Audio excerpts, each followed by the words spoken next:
Hello, everyone. This is Reverie Roundtable, which we do Mondays, 8 p.m. Eastern. Watch us on YouTube. Please like, comment, and subscribe. Consider becoming a YouTube member, hitting that join button, supporting us that way. If you like getting that content 7 nights a week. Sprouticus appreciates us by resubbing for 6 months. Thank you, Sprouticus. Shout out to you. Seriously, that's pretty awfully kind of you. All right. I have a fantastic group of individuals here with us today. I'm going to introduce them, and then we'll get started. We'll start with Corey Campbell. Corey Campbell, thank you for coming through, especially like last minute. Corey Campbell, it's been a real one, but we've always enjoyed having them here. So thank you for being around. Yeah, thank you so much. I appreciate it. Super grateful to be here, as always.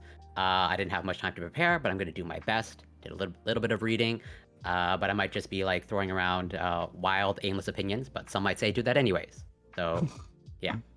On these topics, I feel like it doesn't take like a massive amount of preparation for these particular topics. I agree, but that's just my compulsion. It was like, okay, I gotta do some reading. Okay, all right. Hopefully, how to renounce your citizenship as a Canadian and become an American. Why would I deny my humanity? Okay.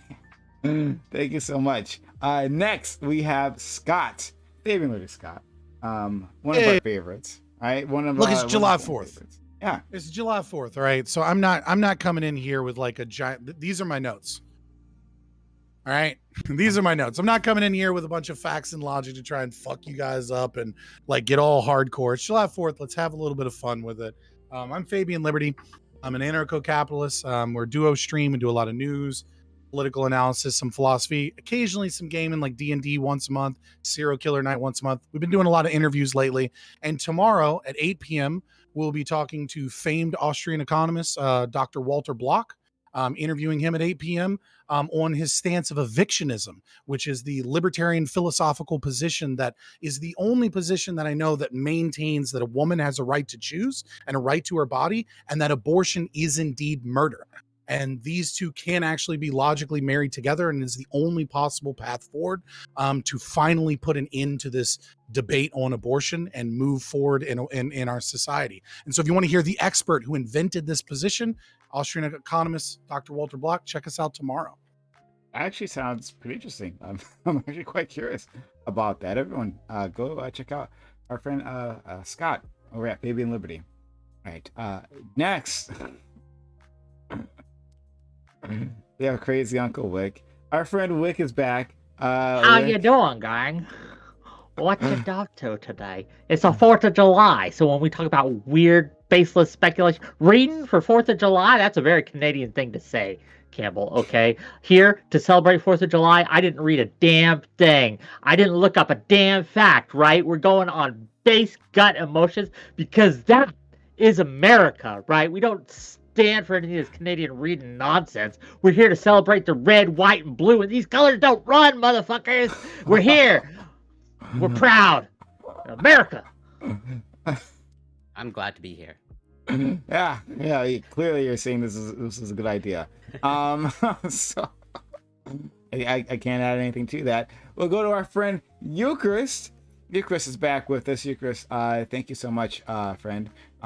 Eucharist, who, despite us, like honestly, coming to blows a lot in recent days, is still always up for a conversation. So thank you for so much, buddy.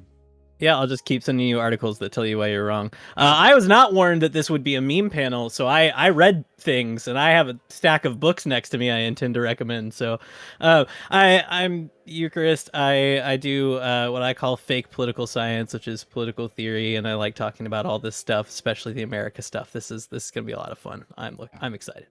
For sure. It's not a meme panel, to be clear. I actually do want your honest opinions on these things. You may not think it's I figured it wasn't. But you don't get to decide, Prime. Not today. Not on the day of freedom, okay? Not on the day of freedom. That's right. You don't get to choose on the day of freedom. Thanks so much. Just like women. Yeah, hooray! America always How taking God steps in the intended. right direction. Yeah, exactly.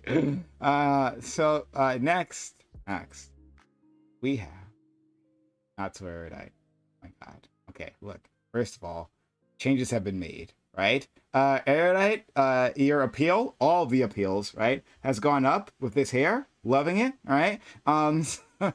Erudite, have not seen you in a long time, and this is what happens, I guess, when we're away. You make drastic changes, I guess, out of depression. But I'm back. We're here together It looks again. exactly the same. In no world, Doobie, is it exactly the same. That's just because you literally don't see difference. women. I'm sorry. So my hair was like blonde and light brown before, and now it is jet black. No, we see the color women, not changed? swear that we're just men, so we don't see hair changes. Yeah, you Because think we're why looking at would your we hair? care? Oh, well. I'm some just care. my interest in you is not physical. That's it. I don't really pay That's because I'm attention. not a frog, Doobie. Okay. Look, I can't appeal to the frog vibes. I do my best, but Alex Jones proven right once again. They are turning the frogs gay. Honestly, though, women are harsher about that than guys ever are. I feel like women care a lot more about other women's hairstyles than guys do. that's what you guys think. And then a woman gets a really nice hairstyle and a nice look, and you're like, oh, mommy. So that's what you all think. All right. Thanks for having me, Prime. I always enjoy coming on and just flirting with you. Thanks for the compliments on the hair. So much. All right. Okay. We have our second resident Canadian, and we have no more. No more. All right. I didn't want to subject you guys to too much of that. Thank God. Shit today. All right. Back to America. We have Sprouticus. Look at him. Look at him. Dressed the way you should be. All you others are failing America. You're making baby bald eagles cry. All right. So. Sprouticus, thank you so much for coming through, buddy, and being as festive as you are. Oh, not a problem. There's no bald eagles crying here except for one single tear of joy to watch America be as successful as it's ever been. I'm the Sprouticus. You can find me at twitter.com/thesprouticus or twitch.tv/thesprouticus. And let's go fucking America, all right? Let's go America. That's literally the only thing. Like, panel over. That's all we have to hear. Let's go America. Lactoid, right? Showing his pride by adding like a single flag on top of the other flag. So, all right, it works. No, I'll take it. Okay. How you doing, Prime? I'm doing great. And I'm honestly excited to have you here. We haven't had you here in a long time. So we're happy to have you back. Yeah, man. So I'm Lactoid. You can find me in Anti-Communism United on Discord and Twitch. I'm drunk off my ass. But hey, it's America's birthday. This Budweiser says freedom. Thank God. I also want to give a quick story. I just bought a custom ordered bottle opener where it says freedom, whether you like it or not, with an American flag. And it's a double entendre because the definition of freedom is I can do what I want, whether you like it or not. But also, it's America. You're free, whether you like it or not. And I love this fucking country. And thanks for having me on, Prime. Definitely not a meme panel at all. I am Very serious. loving. I think I've made all the right choices in terms of casting today. Except for this next one, we got a fucking Mexican. Hey Doobie, thank you for being here. Doobie, really appreciate you coming through. Right, this is all foreign to you, but still, I'm sure you have thoughts about America and what it means to be American from south of the border. So thank you, buddy. So again, this is why Scotty called you racist earlier, right? So I'm brown, but I'm not Mexican. You know, this is difficult. It's a tough concept to grasp. I'm not Mexican. I'm an American. Okay, stop. That being said, I am Doobie. I help run the politics server on Discord, and yeah, thanks for having me on. Thank you so much, Doobie, seriously, for being here. Okay, so let's get started. We have America-focused topics today, as well. As always, really, most of our topics are like America focused, as it fucking should be. So anyway, Fuck Canada. Correction, they're America focused topics today. They're America. America. All right, topic Just one. say it. Just say it. Just say America.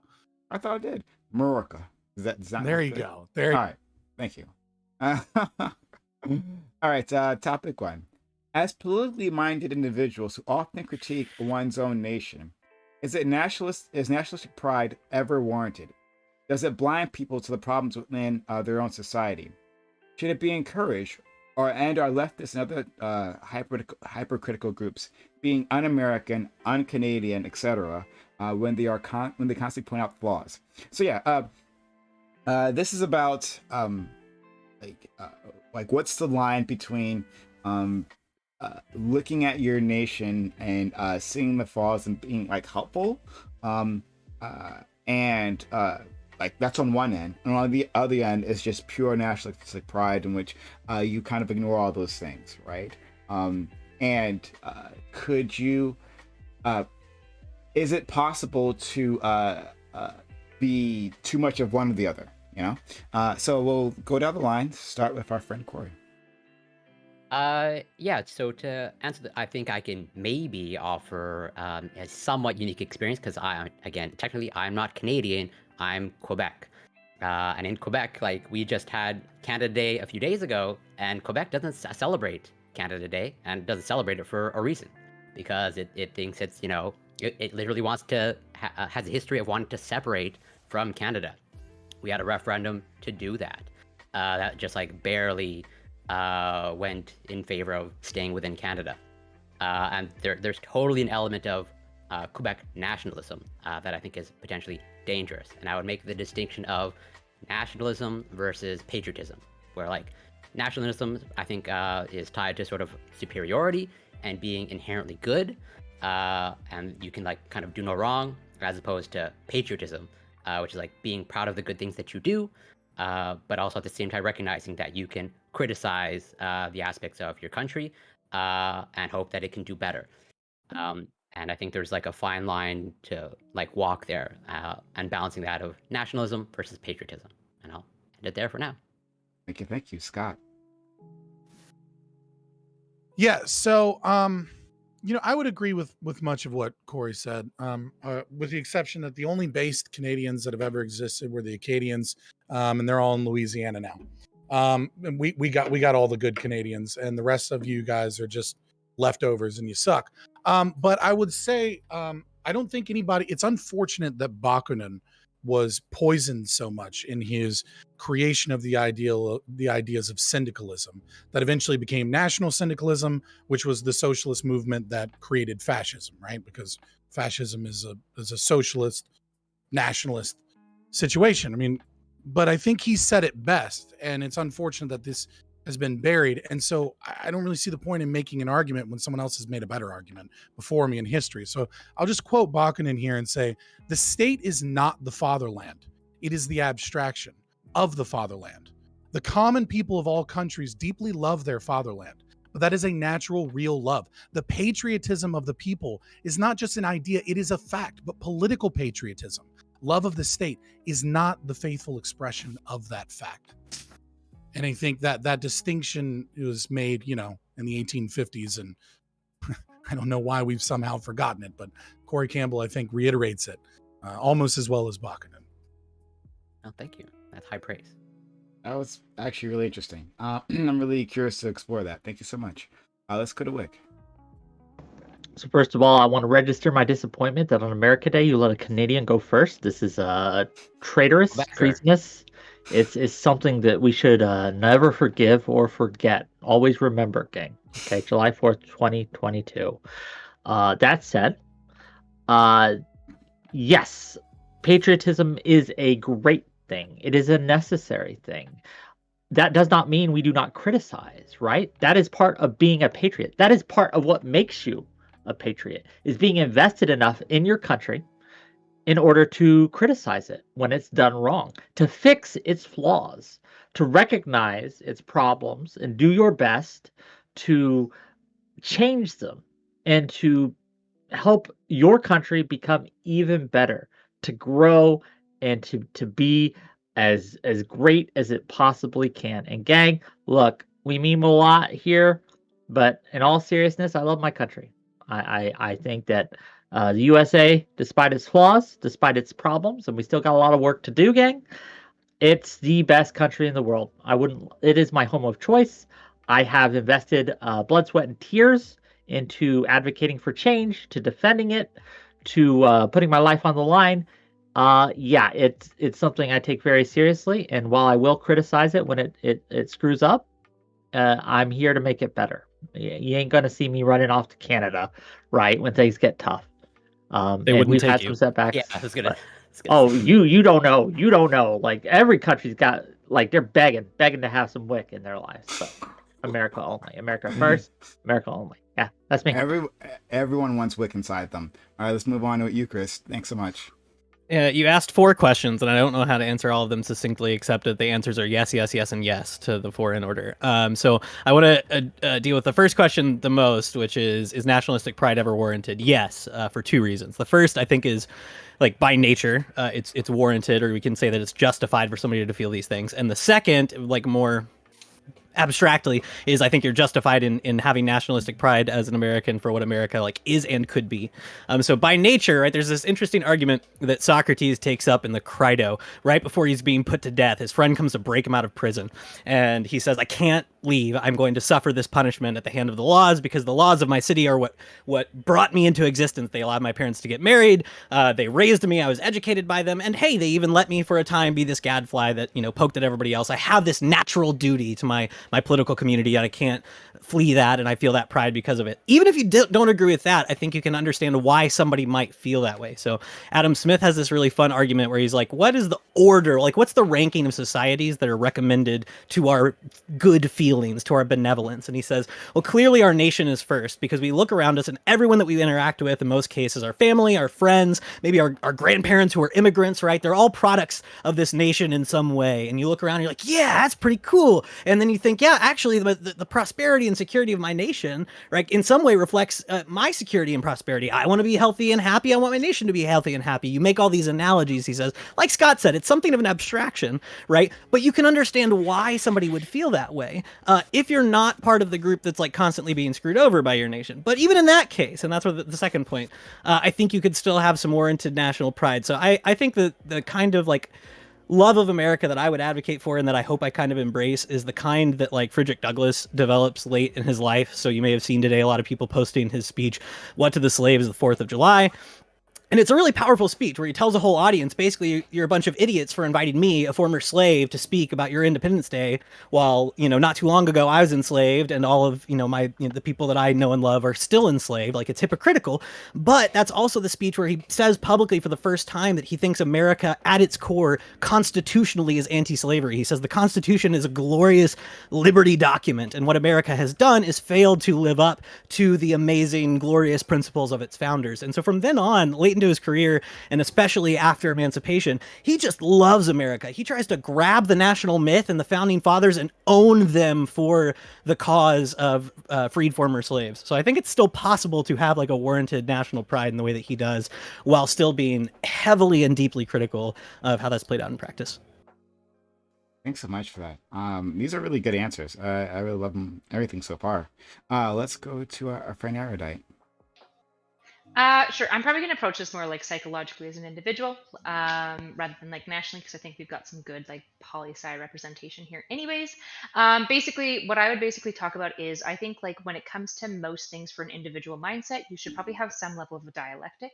It creates like better balance and better mindsets, and best of all, better thinking. So, can you be proud of your country? Can you have some level of nationalistic pride? I think you probably should. You should be proud of things that are good about your country, that are better maybe than other countries, and things that you appreciate about your country. But you shouldn't do so to the detriment of never seeing flaws, right? And so, like, I think in order to have a healthy relationship with any construct within your life that is meaningful to your identity, you need to be able to be both able to see the good parts of it and be proud of that, and critique the problems and also aim to correct them. So are leftists and other hypercritical gangs being un-American or un-Canadian when they constantly point out flaws? Not inherently. It depends on whether they like want to tear, if the flaws they're tearing down are like some of the foundational principles of what your nation's based on, right? So if they're like, well, like I hate democracy, it sucks and we should tear it down, that might be considered like un-Canadian or un-American. But if they're being like, hey, there's a really big problem with our healthcare system, that's kind of fair, and they should probably point that out. So like anything, I think it's a dialect. Thank you so much. Let's go to Spartacus. All right, so the question: are politically minded individuals who often critique one's nation is nationalistic pride ever warranted? Yes, it is warranted. I do believe that you can have pride in your country, and that does not mean that you can't find flaws in your country. I think that you can be proud to be an American and be like, this is what we're doing wrong. And I think you see a lot of people who are like proud of the country still say like, this is what we're doing wrong, even if it's not as much as people would wish, and then they call them nationalistic. Like a lot of people who are very proud of this country say that there's a problem with veteran homelessness, which there is a problem with veteran homelessness. It's not unnationalistic or unprideful of your nation to say there are problems that need to be addressed. And just because you're proud of your nation doesn't mean you can't find problems. And I would actually argue if you can't find problems, you're not actually proud of your nation. You're just blindly following something with loyalty that's undeserved. Thank you, Lactoid. A little bit like similar to what Scott said. I think it's important that we separate the state from the nation, right? I distrust the state. I trust the nation.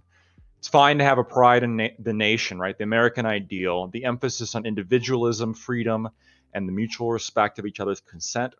It's also fine to critique one's own country due to the actions of the state. I do feel, though, that a lot of leftists and a lot of far right wingers tend to have a sort of fake nationalism where they pretend to love America, but they don't really care about the foundation. They don't really care about the idea of freedom of speech. They don't really care about individual accountability. And when any single policy decision goes against them, what's the immediate response? We're going to move to fucking Canada. This isn't criticism. I think this is closer to cynicism, right? I think it's important to have a solid critique, but also maintain a respect for the foundation that this nation is built on. Ultimately, this foundation is the one that I have sworn an oath to, and I will support until the day I die. Okay. Thank you so much. All right, strong words.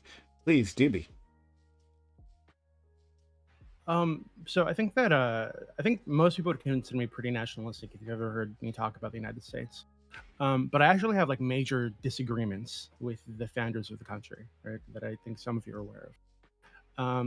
And I think that we need to be really careful about what we mean when we talk about nationalism, because like my conception of nationalism, right, of what the state should look like, what the country should look like, stresses the importance of the nation and accepts the individual only insofar as his interests coincide with that of the state, which stands, I think, for the conscious and universal will of mankind, as a historic entity, which is able to transcend the physical, to reach forward through time as a spiritual entity, right? So once we collectivize, right, we reject the individual, we collectivize, we become a single vehicle through the state.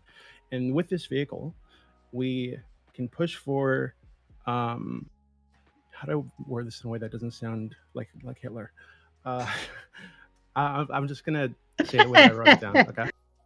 So I see the world, I think not only in the superficial material aspects in which man as an individual standing by himself, self-centered, like most leftists, and most right-wingers actually, subject to natural law, which instinctively urges him toward a life of selfish momentary pleasure, right? I see not only that individual, right, this pleasure-driven animal, but I see the nation and the country, right? And individuals and generations of these individuals are bound together through this nation and country by a moral law with common traditions and a mission which, if they can suppress this instinct for a life closed in a brief circle of pleasure, builds up a higher form of life, a higher a sense of purpose and duty, right? Founded on that duty, a life free from the limitations of time and space in which the individual, through self-sacrifice, through the renunciation of self-interest in favor of the collective interests, by rejecting even death itself, it can achieve like a purely spiritual existence. That's what I want, right? I want us to reject the individual aspect of American culture. I think we lean on that far too much. I want to start seeing each other as a collective entity, pushing toward a certain goal, right, through time and space, right. And I feel like that's my major disagreement with the founding fathers. This is why I reject democracy. This is why I reject a lot of the hedonistic nonsense you see from the left and the right these days. I would like this to start working as a single unit. So I'm glad I'm not the only one who thought that sounded like fascism from the very start. Thank you so much. This has been amazing. Let's go. Yeah, a lot to address there. So one of the reasons why collectivism, as you said, as Dubu's talking about, moving together as a nation, as a single unit, relies, I think, on democracy. To reject democracy, we're no longer a single unit, right? We're simply being led. But when we want to move together, we all have to have a voice in moving together. And that's why democracy is so important. That's why the founding fathers would have BTFO'd Doobie in a debate, okay? They would have, called him a cringe lord, and rightly so, right? Like, so I'm going to channel their spirits as a red-blooded American born on this soil. I am channeling the spirits of the founding father ancestors to rebuke you.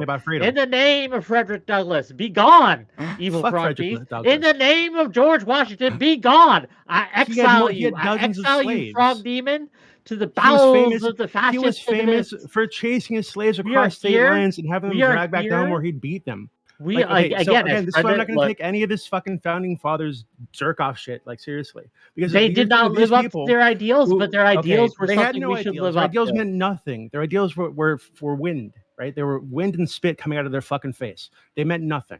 Right? I think that's just like that's insane. About liberty, right? Like, and freedom. While they're lecturing about liberty and freedom and the will of the people and yada yada yada, they were raping slaves at home. Fuck that. Yeah, absolutely. But to say that it means nothing, I think, is just like historically absurd, right? Like, they wrote the Constitution that we still follow. America made significant strides in like individual liberty that just weren't happening in other places. Like, just to say it's like completely like the monarchy. It doesn't require you to accept or justify any of the horrific things that you did to say like this is an element of progress here and what's laid down in the Declaration, right? I mean, the most stable nations on the planet throughout human history have been monarchies. Martin Luther King Jr. Yeah, we've got it. We got a democracy now, right? And now people can vote. Okay, go ahead. I'm sorry.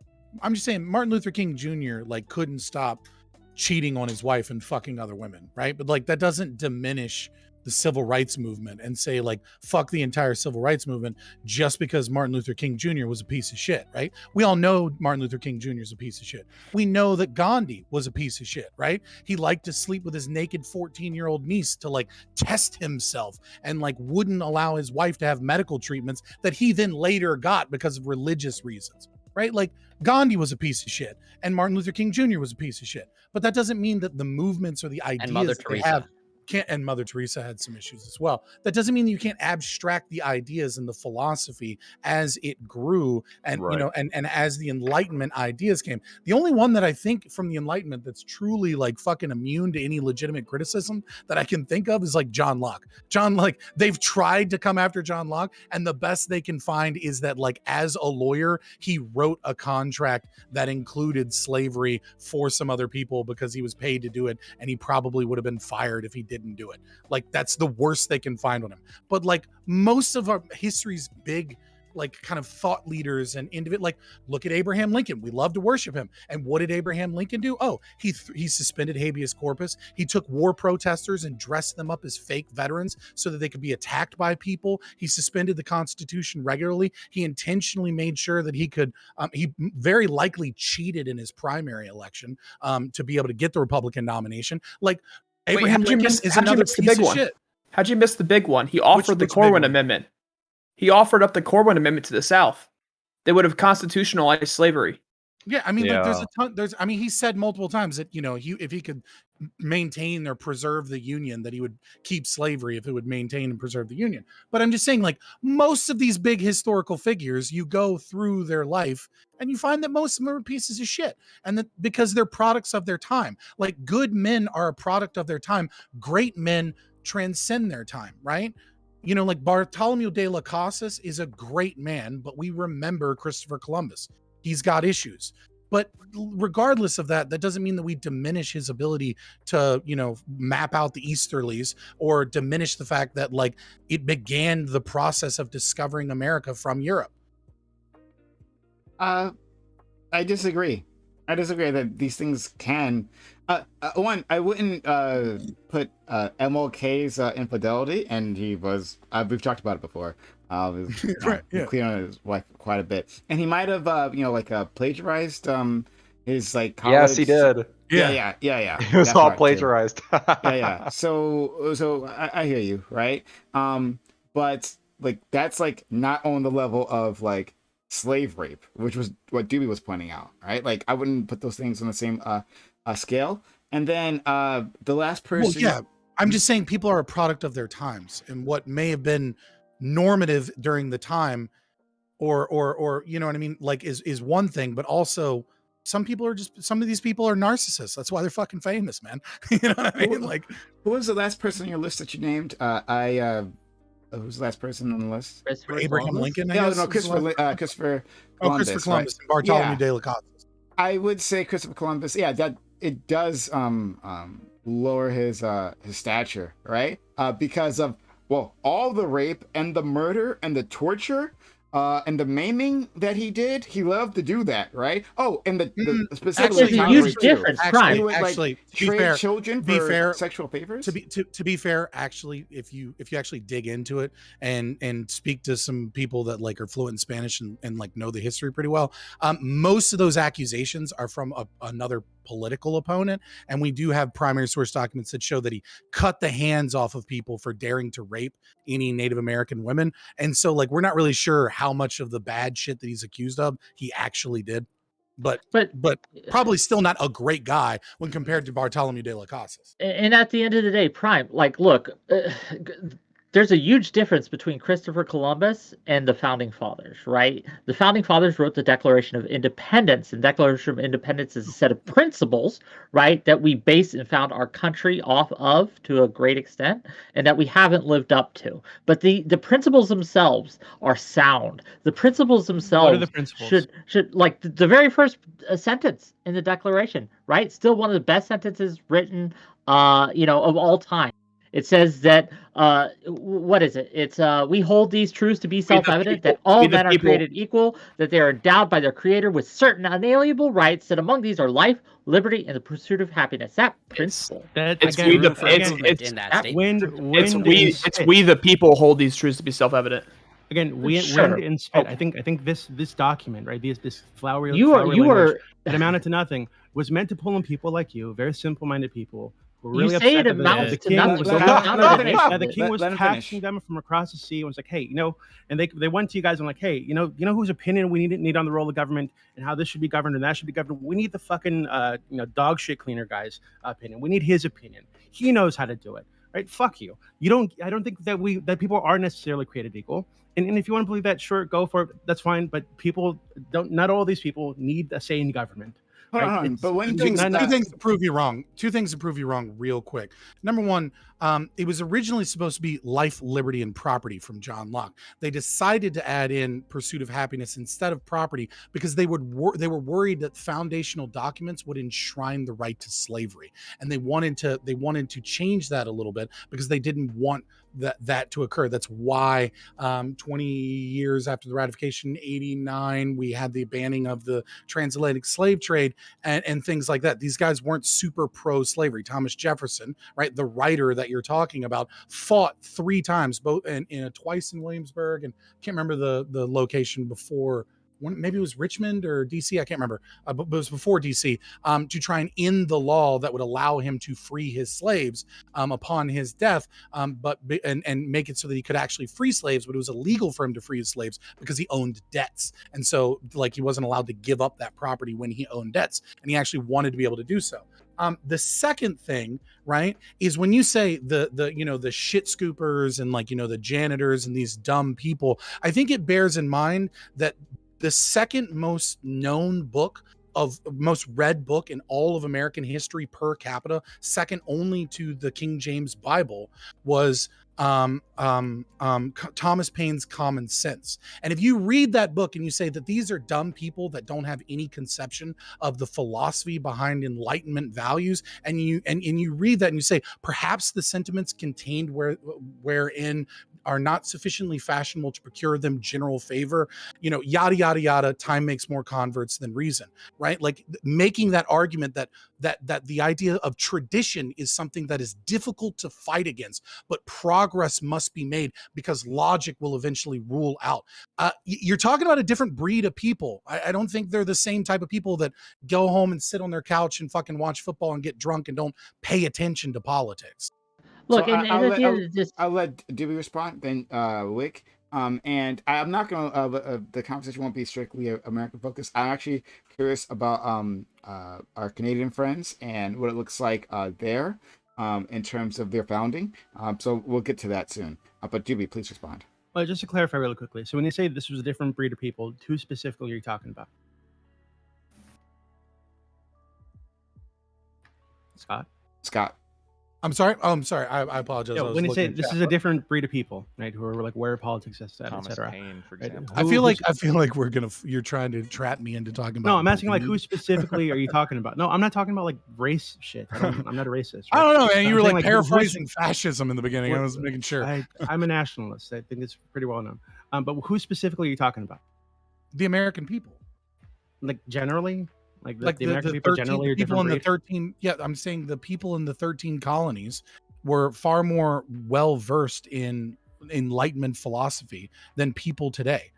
The overwhelming majority of people today have The no idea. Enlightenment philosophy Enlightenment meaning what? Like liberalism, the ideas behind John Locke, right? Yeah, I disagree with liberalism. I think liberalism is hedonistic and it's fucking a fucking disaster. Right, for we us. get it. You're a pre-modernist. You're not a modernist. I don't know what that means, to be honest with you. But I think that means you look at things when you're like talking about like hedonism. tradition and I think hedonism is bad. I mean, do you disagree that human beings generally, even the American ones, are pleasure-seeking animals that will go toward the first source of pleasure and try to make their life as pleasure-filled as possible, even if it's the detriment of themselves and their surroundings and their neighbors and their nation? Do I disagree with the assumption that people are pleasure-seeking animals that will typically, is that the word you use, typically or usually? The individuals are self-centered, right? Mhm. Typically, they will seek out. I would dispute that claim. They will see they're pleasure-seeking animals.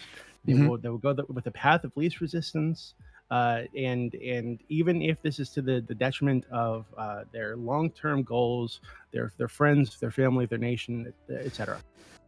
I mean, I don't know that humans can be characterized that way. I think culture has an effect on the time preference of individuals. So no, I don't think that humans are inherently And I low. think- I don't know that humans are inherently high time preference. I would massively disagree with you, but I would say that the culture that we have today, right, is a result of this kind of liberal mentality, right? That I think is we're going to the second topic's going to get into a bit of it, right? But the drug use that's happening right now, I think because people are this way as individuals, I think it makes more sense, right, to pull away the individual power, right, and to push it towards something that we can work toward as a collective with rules, and restrictions, and regulations we're imposing upon each other to work towards something greater, right? And this is what the state is. And I know you hate the state, but I think that's what it is. It's the vehicle through which people can transcend their animal instincts. Just to be clear, which political system are you advocating for then? If you're talking about a collective. I don't. That's a difficult one. Just spit off some Gentile quotes. You said something in monarchy, in favor of monarchy before. No, right? no, it's I'm more not. stable I'm not system a is what favor you of said monarchy. before. You're Yeah, I using think monarchy as monarchy an example why like democracy is maybe not as good. Yeah, I think What system people are just take you for granted advocating that democracies are like good because everybody has a say or whatever. But I think that again that the line of thinking is meant to pull in simple-minded people like Wick. I think that it's the adult thing to do is admit that hey, maybe I shouldn't have a hand in this. Okay, So stop, my Jimmy. I preferred don't political care. system, Thank you. is gonna look a lot more like it's gonna be much more what's the word I'm looking for? Yes. Much Fascist? more Authoritarian? Technocracy. Well, yeah, much more authoritarian, much more technocratic, much more merit-based. Yeah. But Doobie, Doobie, you're acting Sorry. like Do you guys allow private Doobie. enterprise in this utopia that you're creating? Yeah, some of them. Doobie, you're acting like America. But I think that the level at which, collectivize the but I think union. that at which the level of this private enterprise is detrimental to the state, that it would be nationalized. Doobie, but you're acting like. Give me 1 second. Give How me does 1 your second. state feel Doobie. about certain people groups Okay. that lead banks? I guess not. Lead banks. I mean, I think that interest is pretty fucked. I don't like money lending generally. I don't think that. Do it you makes have like sense any to- sort of final solution to that? Wait, hold on, I'm not an anti-Semite. If that's what you're getting to, I have many Jewish friends. I'm 1% Ashkenazi, by the way, which is enough to get me in the smoke-filled room. But I haven't been invited yet. Hint, hint.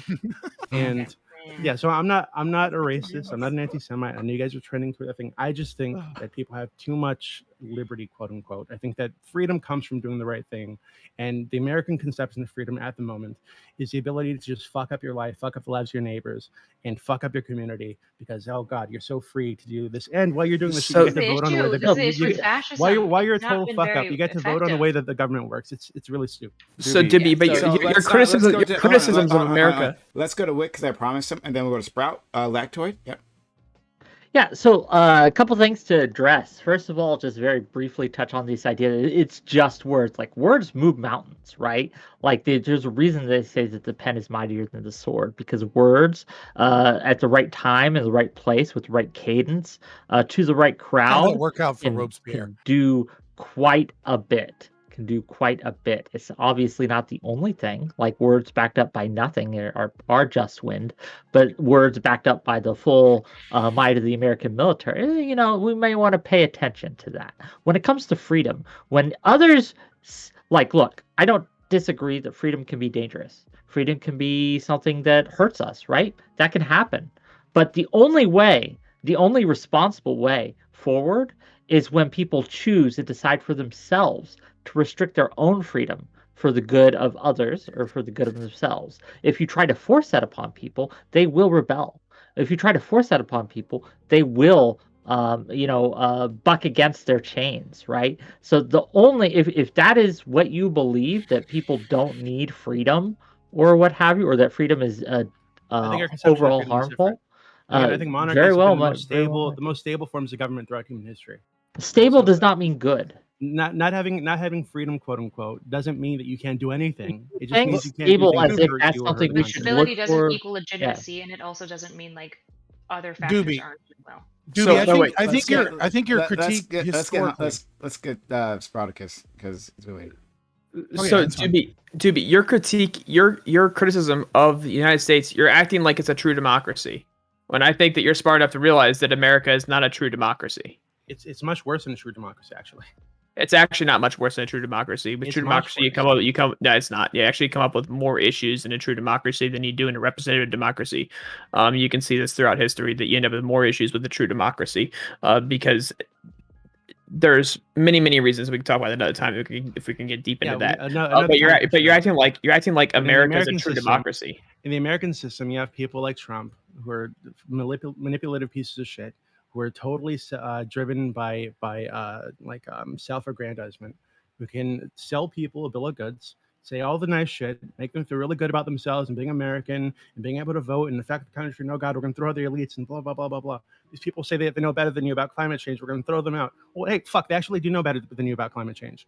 Don't be a fucking idiot. Right? So people like that in this system can get into power and then use that power to their own benefit, right? To make themselves rich, to get themselves influence, et cetera, et cetera, et cetera.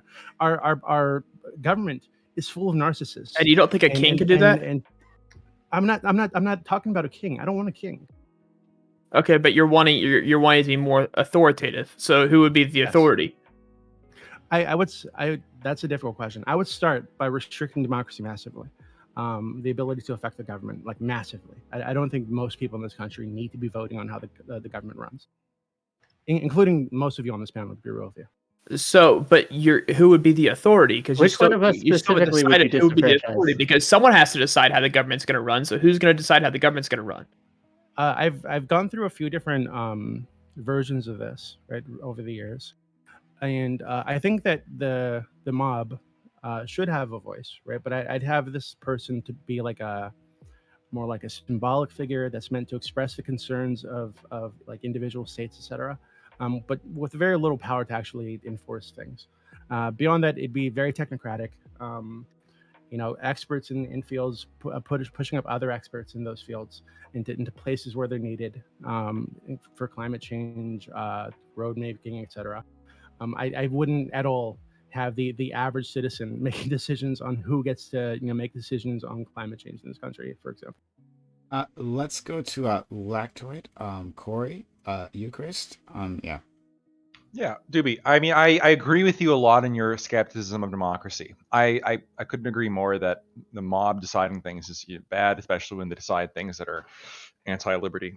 But that being said, I feel as though maybe I'm mischaracterizing you, but I almost feel as though you are mischaracterizing the Founding Fathers and the foundation of America as being a pro-mob sort of type of government. There was a lot of restrictions on democracy that the Founding Fathers put forward that I think are, and I think that the Founding Fathers were cognizant of the danger of pure democracy and letting like uneducated mob people, vote in things. I agree with you that not everybody should be voting. But I think the Founding of America was super unique historically because it was an Enlightenment rejection of unjustified authority, on the sense of no, just because you happen to have a certain bloodline doesn't mean you get to rule over us. Truly, Doobie, you would agree with us that like just because you have some certain bloodline, technocracy is one thing, right? If you're smarter and you're actually more competent and you can you can pass the poll exams or whatever, like that's one thing. But if you're just by virtue of being related to somebody who was in power before, that's clearly not a basis for authority, right? Yeah, of course not. That's ridiculous. Okay. So when I say that the founding this is why I said that the words of the Founding Fathers, these flowery words about freedom and liberty, etc., and the ability to make your own decisions about your own life. I think a lot of this was meant to pull over people like Wick and people like Spartacus, very simple people who would latch onto this and be it'd be driven by their hatred of the elite, quote unquote, people smarter than them is what that actually means.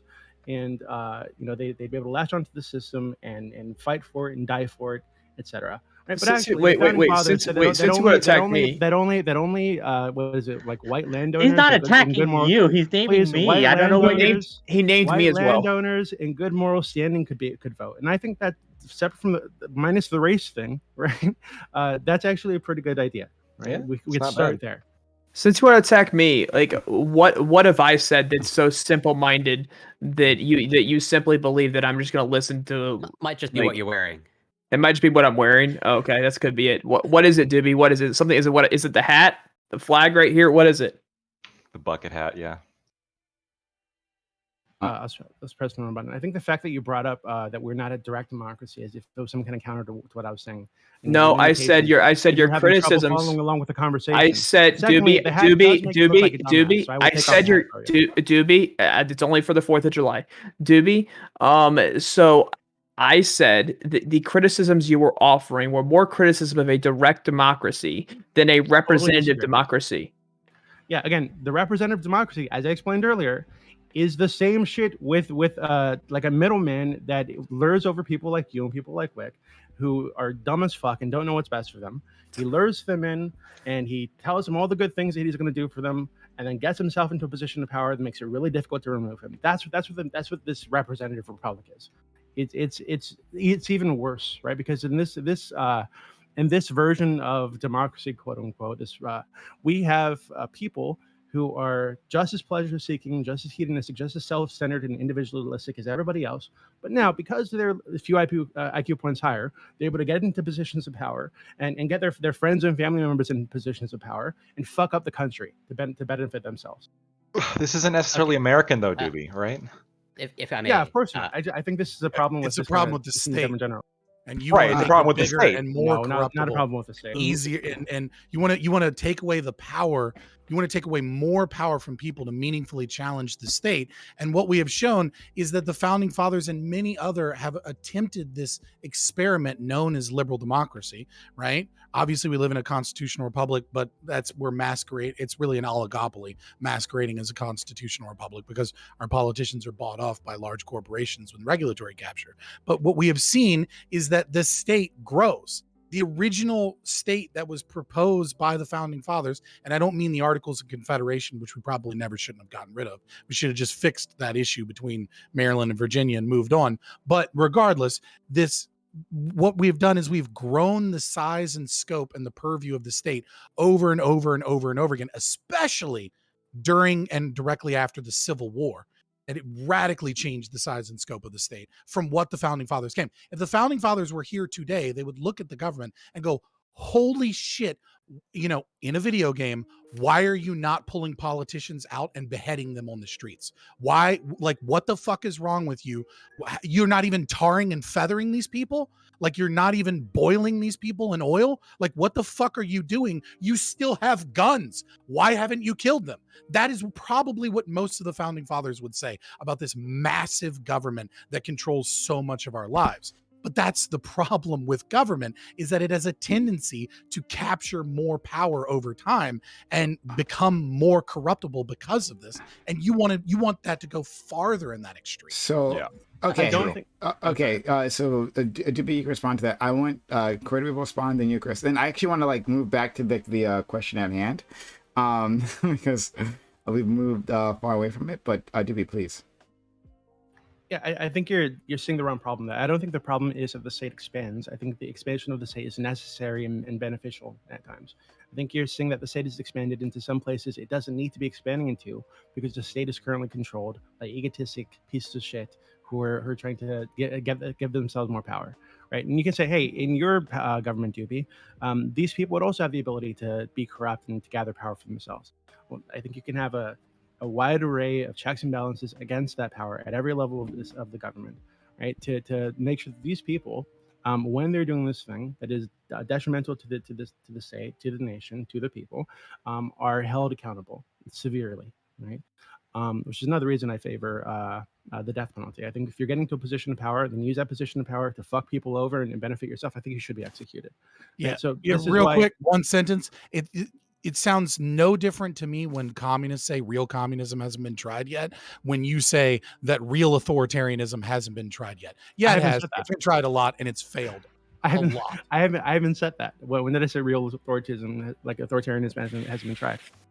We'll get the right people in. We'll vote the right people in. We'll have the right system of checks and balances. And then all of a sudden, the authoritarianism won't become a corrupt place where people cede power to themselves put people in gulags and mass graves and genocide. Okay, you're pointing to ego-driven states that were controlled by the same kind of narcissists that are in power right now, in Stalin and Mussolini and Hitler, etc.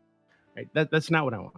So let's go. I know that's not what you want. That's what it becomes. Real authoritarianism hasn't been tried. We all want Jesus as king too, but hasn't happened yet. Oh, not me. Let's go to Corey and you, Chris.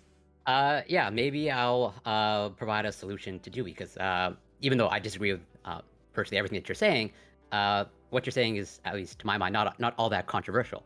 As in, it's been recognized sort of some of the downfalls of democracy. And I'm not sure if you're familiar with John Stuart Mill and their philosophy and their writings, but they were very much in favor of restricting voting to those who are basically educated, typically university educated.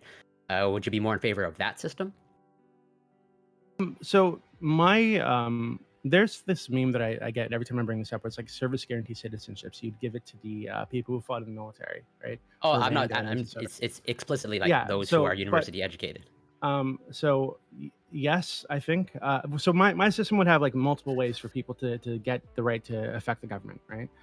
Through whether it's through military service, through public service in some other way, through education, of course.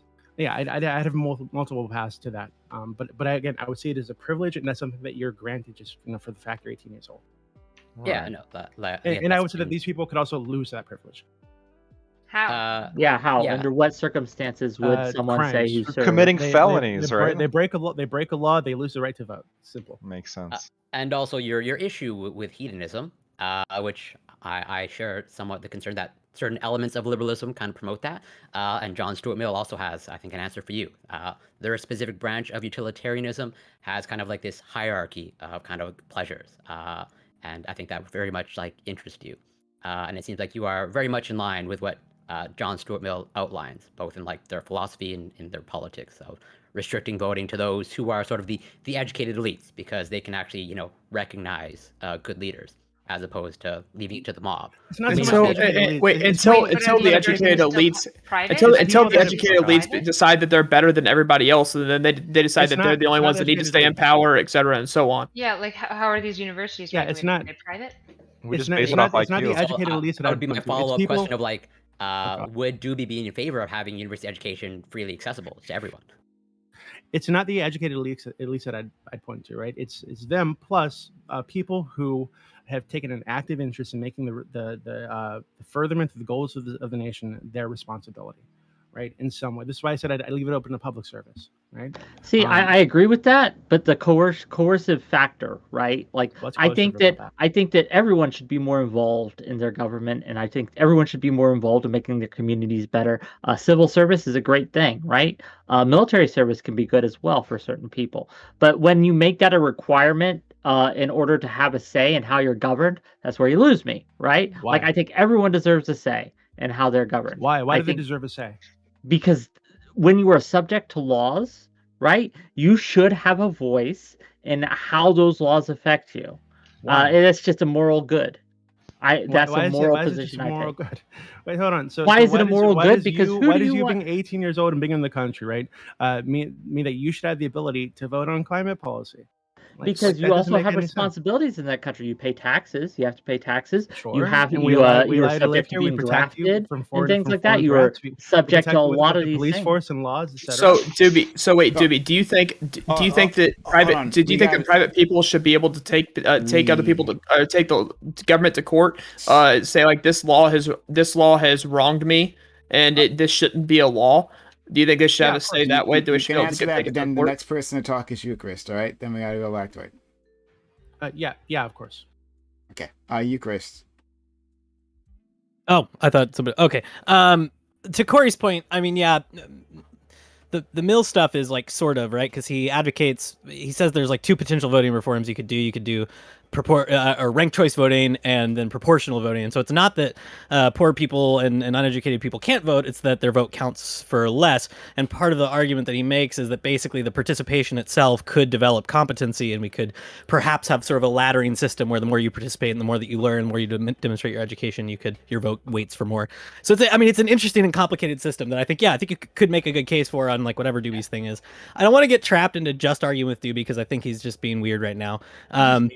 But I think that let's go back to Scott's point, right? Scott was correct that revolutionary and Enlightenment thought had more influence and purchase than we might think, even among common people at the time in the colonies in the Revolutionary era.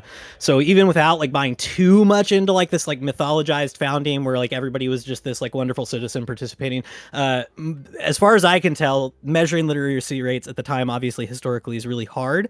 But the things that I've read suggest that historians think, yeah, the American colonies were one of the most literate, if not the most literate places in the world at the time, and people were pretty widely read. And so the Bible was widely read. Thomas Paine's Common Sense sold like 500,000 copies by the end of the Revolution, and that's with a total population in all 13 colonies of like 2.5 million. So that's a lot.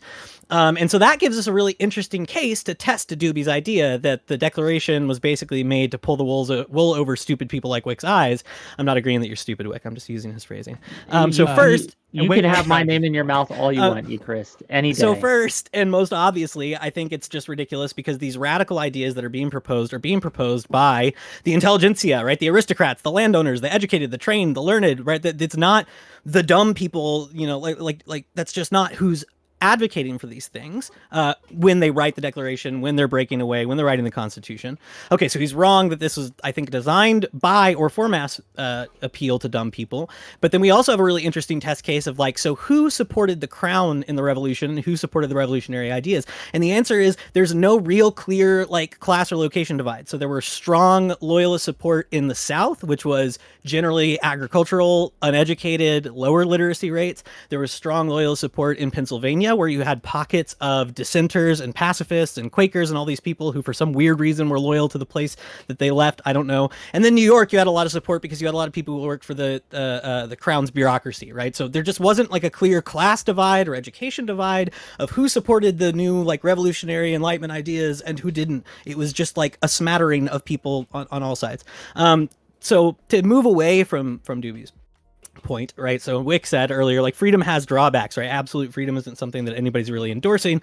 Scott brought up Locke, like one of Locke's principles, basically that he thinks we can deduce from nature. He says, okay, well, if there's no property, there's no injustice. Once we have property, we've got to figure out the rules of justice. And the other principle we can deduce from nature is that, oh, sorry, I just freaking lost it. Where was I going with that? Is that absolute freedom can't exist, right? In a political system, at least, right? Once we've left the state of nature, we can't have absolute freedom. It just can't happen. And so that's built into the system. And so going back to the original question, these questions of like, can we have nationalistic pride? Will it blind us to problems in our own society? The question to me is like, was there some germ of truth or something we find to still value in the ideas that were presented, even once we take into account the hypocrisy, even once we take into account the injustice? Is there something that was planted that then grew into something much better? And I think the answer is yes.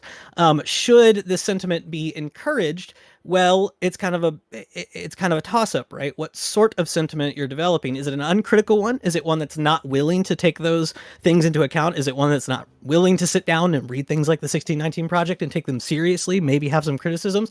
Or is it one that says, no, like Douglas did, like, right, no, there's some really shitty things here and they really, really goofed up. But at the core, like those people over there, he's pointing at the fascists and the slavers, they don't get to own the founders and their principles. We do now. We own them. That's the whole rest of his career. And I think that's kind of cool. And I think he's kind of right. Mm-hmm. So I'm going to go to Lactoid next. And after that, I want to ask a question to our Canadian friends. Sure. Really agree with a lot of what was just said. Doobie, I want to get some agreement from you on this sense, right? Like, I agree with you that democracy is flawed. And I agree with you that, you know, when people vote, they're not just affecting themselves. It's not just like, oh, everyone has a right to vote because, you know, they have a right to be represented. That's not like the question. The question is, should we be okay with this person being able to affect everybody else around them, right? Because that's what democracy is. But again, the idea of America isn't necessarily, you know, having this system where, you know, we let everybody vote in this sense. It's more the idea of, you know, can we not like throw off the shackles of an unjust and unjustified governance system? And Doobie, I mean, without accepting full democracy, can you at least agree that in that sense, America is, you know, I guess going back to the nationalistic pride kind of question, you know, America is much better than the Americas under British control. So I think that you're right in that they were rejecting, I guess, what they would call an unjust, like, power structure, like an unjust hierarchy, right? Why should this person have power over them? But I feel like they replaced that with just like another unjust power structure, right? That put people like the ones I described at the top, right? Egotistical people who can win over the mob with like charisma, basically. So the only just power structure is unelected bureaucrats. I think meritocracy, technocracy, I think these are fun. Yeah, I don't think that you gain anything by allowing people to elect the general population anyway to elect people into a position.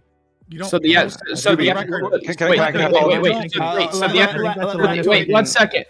I want to follow up real quick. So, Doobie, would you be in favor of like a democratic system where people can vote, but like there is some kind of objective standard or line that they have to hit before their vote is counted? Because that is somewhat, I mean, with a lot of flaws, but that is somewhat of the system that was proposed by the founding fathers. Would you agree with that, Doobie? Well, yeah, like I said earlier, I would start with massively restricting the right to vote. So it could be like landowners, it could be university educated, it could be if you've served your country in some way or your community in some way, and people who haven't done that, who haven't made it their responsibility to better the nation, then yeah, I don't think they should be voting. Couldn't I you just run wanna into make the? a very Oh quick- wait, shouldn't the FBI? So due to the answer to your last question, shouldn't the FBI be run fantastically since it's run by unelected bureaucrats? I think the FBI does a great job. Oh, so just- so you're telling me Oh my Waco goodness. was a great job. Waco was a That's It's fantastic. something that happened decades ago when you're talking about an organization that operates every day, researching, investigating, and carrying out. Waco like, was just the how first one many- that came to my how mind. many I'm sure tens we or could hundreds Google of many more thousands of times the FBI investigations screwed the and hell criminal up. prosecutions. You're going to point to something that happened, fucking 30 years ago or some shit. But yeah, to be clear, I do think that Waco was handed like I think those people should have been killed. Doobie, Real one of the quick, issues, real Doobie. quick. I want I to just follow wanna up point on out something really quick. Let Toyd finish, and then I Yeah, promise you can go, Scott, and then I want to move on to a different question to our Yeah. Canadian friends. One last follow-up, Doobie. I think one of the problems here is when you, it seems like the categories in which you're granting expanded political power to, I would have some problems with that, right? When you say like the university educated, are you going to place some kind of bar as to what majors or what universities people have to have in order to have political power, or like people who participate in some kind of public service? You could have people who are complete idiots like participate in public service or like become grunts in the military. Do we really want them like deciding things for the rest of us if their decisions are going to be bad?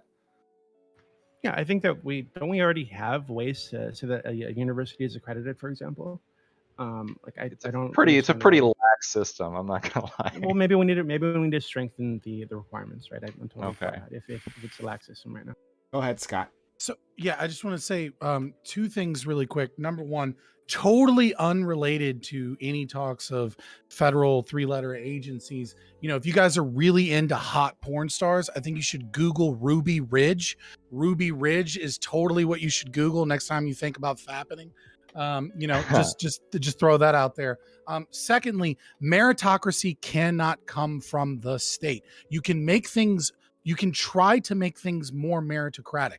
But when you have an authoritarian state, what you have is a monopoly on power and violence. When you have that monopoly on power and violence, you no longer have the means of creating actual meritocratic systems. Meritocratic systems can only emerge through a completely and unregulated free market, unregulated by state power that has a monopoly on power and violence. True meritocracy requires a drastic reduction in the power of the state or no state at all.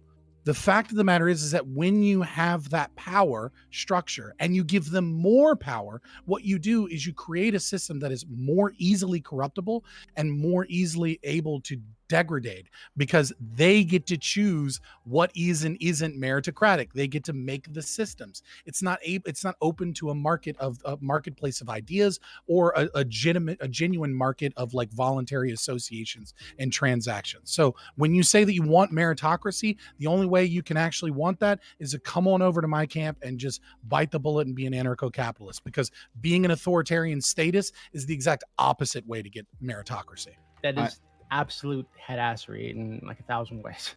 Go ahead. No, you respond to because that was all. Yeah, I don't think that. And I know that you're like all for your anti-state and regulations, etc.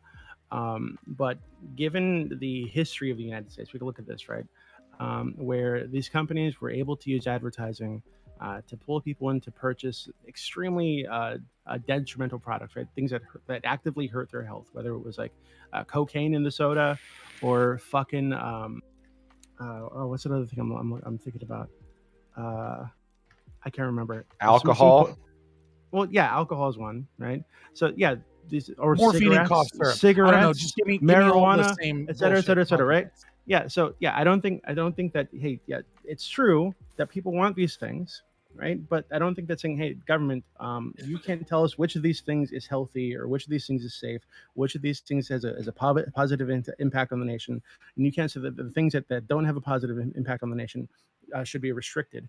I don't think that's a way to build a healthy society. I think that sometimes people need to be reined in. Real quick, and I think Doobie, real quick. Your entire argument is a non sequitur bullshit. Doesn't deal with what I said about meritocracy and the monopoly on power and violence. But if you want to have that debate some other time, we totally can. I'm going to let the Canadians you're gonna push just it off. let it You're know gonna that push it off because I was Doobie cutting what you're saying. pivoted Wonderful. and can't fucking answer. I didn't pivot at all. Right, you're talking about unregulated markets. You can't have the government coming in and deciding what merit is, etc. Right, so these are cases in which you would say that the government shouldn't decide. You would leave it up to the private market. Again, it's a non right, to say, sequitur. Either answer the question or shut up. The merit of this You don't company, got the balls to answer the merit the of this question, company, the merit of answer this individual is what the individuals around them say it is. Right, I think that's fucking ridiculous. I think that there are why do you things, think it's ridiculous? right, for example, Okay, literally what you're proposing. because there are things. Finish your thought, Doobie. Then Just take that L. Just take that L and let the I think Canadians. there are You fucking things, lost. i.e., climate change, which I've mentioned a lot here, where there are objective standards that we can point to. Say, hey, have you researched this?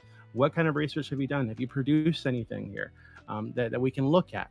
Right? Then other experts in this field can look at this thing, and those experts decide whether or not this person. How do has you any deal kind of merit with in this like topic. the idea Yeah, that you're that's- going to that's promote cool. people into incompetence? How do you deal with the fact that meritocracies inherently are going to promote people? Even if we follow your like utopia version, you're going to promote super capable people to a point where they actually end up in a field where they're now incapable, which is why you won't promote them further. But then you have a bunch of management levels that are filled with people that are just slightly above where they can actually perform. It's Yeah, Peter I don't think that's Weber. at all inherent to meritocracies. I don't know where you're getting that from. It's the Peter principle from Weber. I People don't know rise to Weber the level or of their Peter. own incompetence in a bureaucracy. Right? This is an issue, right? If you have a hierarchy based on competence, at some point people are going to top out on their ability to perform. However, if your hierarchy is based on competence, you're going to continue to promote until they can't perform better, where they're going to stop at a level where they're actually slightly underperforming than if they stayed in the level below, right? That's why meritocracies are just completely impractical in every way. Beyond the fact that like humans could never do meritocracies because of all the shit we've said, and also nepotism would be fucking rampant in a meritocracy. That's why you don't have a monopoly, and then you have nepotism- another company that takes over what they're doing. There's risk because of that's nepotism working. in any human built like government. I can system, assure right? you, if it's a meritocracy, it's going to be really high. Anything There's no way you can can avoid assure me of that nepotism. at all. increasing bureaucrats We based could on essentially like absolutely put in test somewhat of what nepotism. You could avoid right, nepotism. Pure define. No, you can't. No. You could. Yes, You make it an objective test, and then just apply the test On to what? everybody. Okay, how do you do an But then- objective test on agricultural management? What's the objective test on that?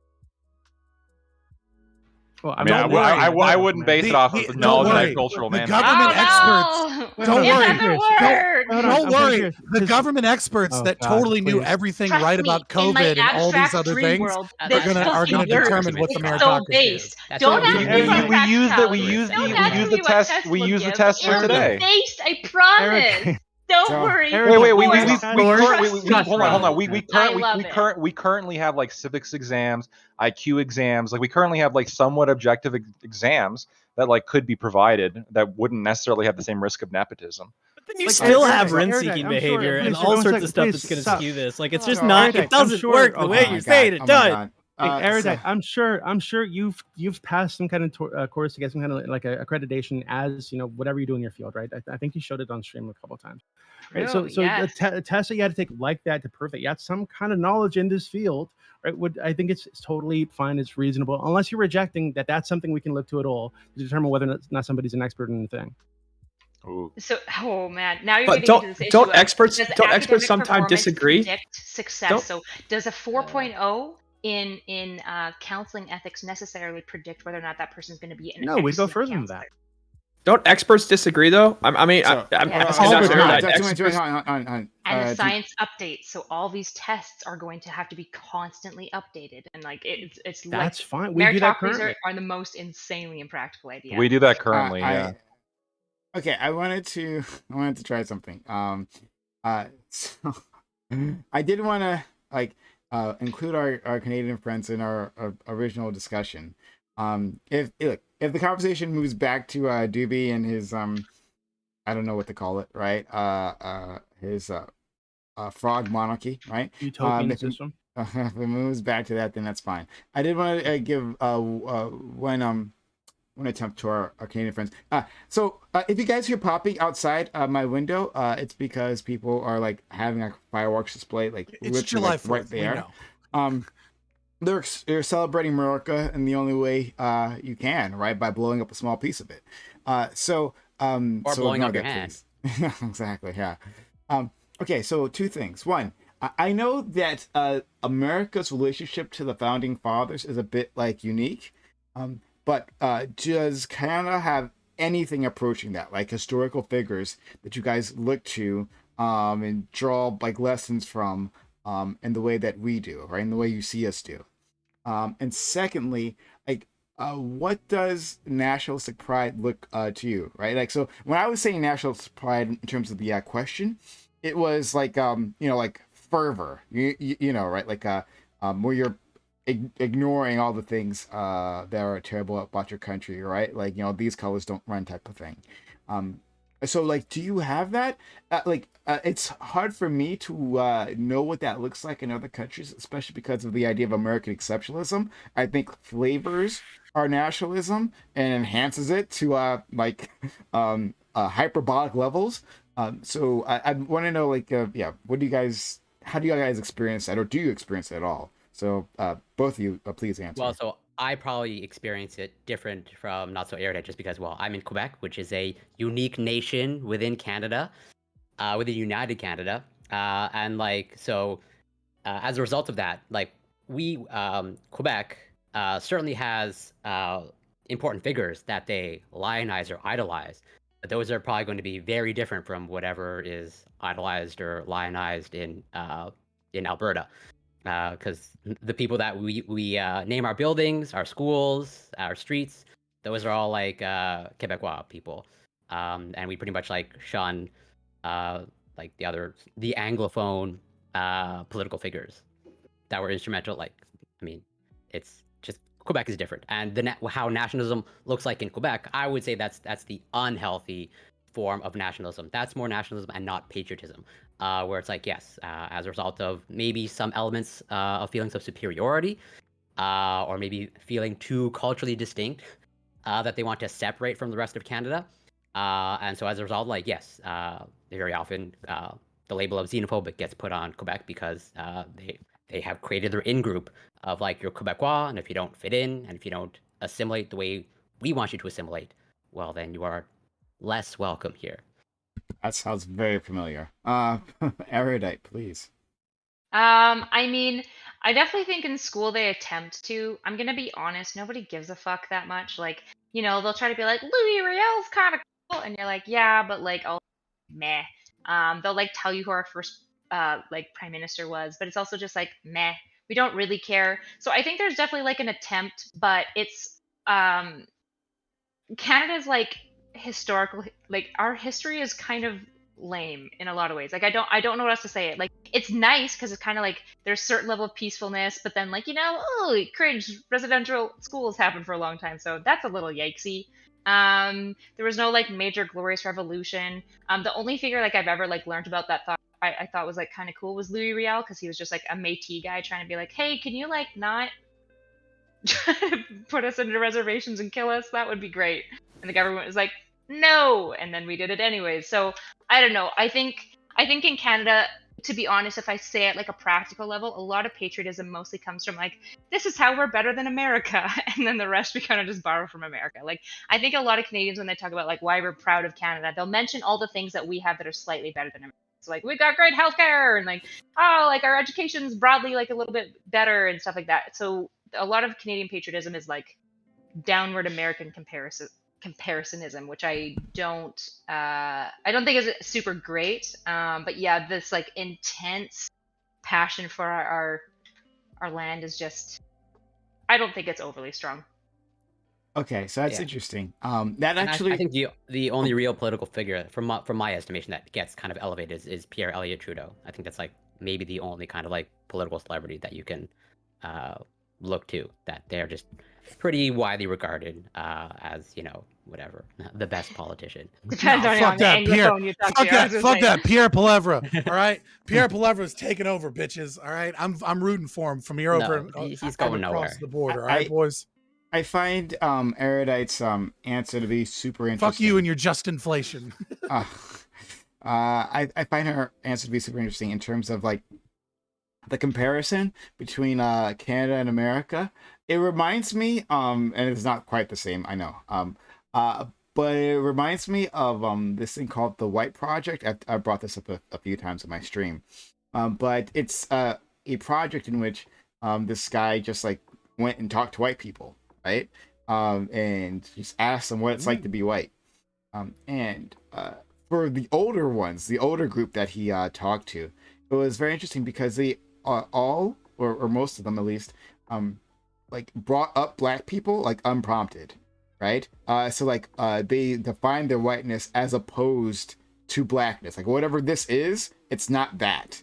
And it's something black people do too. But so hearing that makes me think of the same thing, right? Like these are all these qualities that we don't feel America shares, right? Like this is how we are distinct from them and maybe better, right? So I think that's super interesting.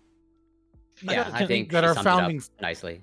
You got to think that our founding fathers, like, you know, like we rebelled and we fought a war to found ourselves, number one. And then number two, we bring forward this new form of government that like takes over the world, right? And it slowly takes over in Europe as like parliamentary monarchies. And then, you know, as the world wars continue, like they kind of all adopt a similar idea, though of course they maintain a parliament and many of them a House of Lords and nobility for quite some time, but they follow America in that tradition. Like liberal democracy is something that we gave to the world. Right. And like the Canadian Charter's 1982, not to say that you didn't have like democratic systems before then, but it's not, you don't have like a watershed historical moment where you won your freedom and fought for it in wars. And it's like, and like all of these great Enlightenment thinkers created a new form of government. Like, it's just, there's not really a history there to justify the same kind of mythos that Americans have. I mean, this is like true in a lot. So like, England is a good contrast, right? Because what you have in England is like a developmental tradition over time, and you have major figures along the way. But yeah, there's no watershed moment, right? So a lot of like political theorists in the past, like Machiavelli and Rousseau, talk about the importance of founders, right? We have these like particular moments where somebody like constitutes a new place. So we talk about like Calvin's Geneva, like that was a thing that was different from what was before it. And then like Machiavelli and Rousseau both point to Lycurgus and Sparta, like this guy who's a foreigner who sets up a system of laws and then deposes himself so that he's not in charge of it anymore, right? You constitute a new thing. That's like, those are like historical watershed moments, and that's not precisely what happens with America, but that's like kind of the historical mythos we have built up, right? We have the document, we've got the date, we've got the people that we can point to as these like mythological figures. I mean, another one historically is like Moses, right? And Moses is like the Decalogue giver and the founder of Israel, is right? These are like major important figures, and this is just a thing that human beings do. Whether or not it's precisely true, we do it. We pick somebody to attribute something to, and that's what we point back to. And that's why like I think I always bring up Douglas on this, because he doesn't think that we can lose that if we want to preserve the best parts of America. Like if we want to keep this healthy and not have another revolution, another civil war, we need to grab on to that mythos and appeal to its principles and own it in a different way than the slavers before us were doing. Eucharist, companies even do that though, don't they? Because there'll be money, there'll be many people that work on the product on the project, but the only person that gets recognized or the only person that gets the award for the project is the person that just kind of like led the team. Yeah, nobody talks about Wozniak anymore, right? Everybody knows Steve Jobs, but only the nerds talk about Wozniak at all. Right. Yeah. So I think that's super interesting. So talking about like these foundation moments and how that like creates some sort of like a breaking point in history, right? And from there everything sprouts, right? Like this is when we came to be, other than like England, just extremely long history, right? With like multiple rulers like coming through, but at some point it just kind of all like fades into the background. Someone points, being like the Magna Carta and all that. So also part of it is you could just show up in England and you just like walk into Westminster and you're like, oh yeah, there's Henry V, like sitting there in that casket. It's kind of weird, but it's it's just there. I think you're soaked in it.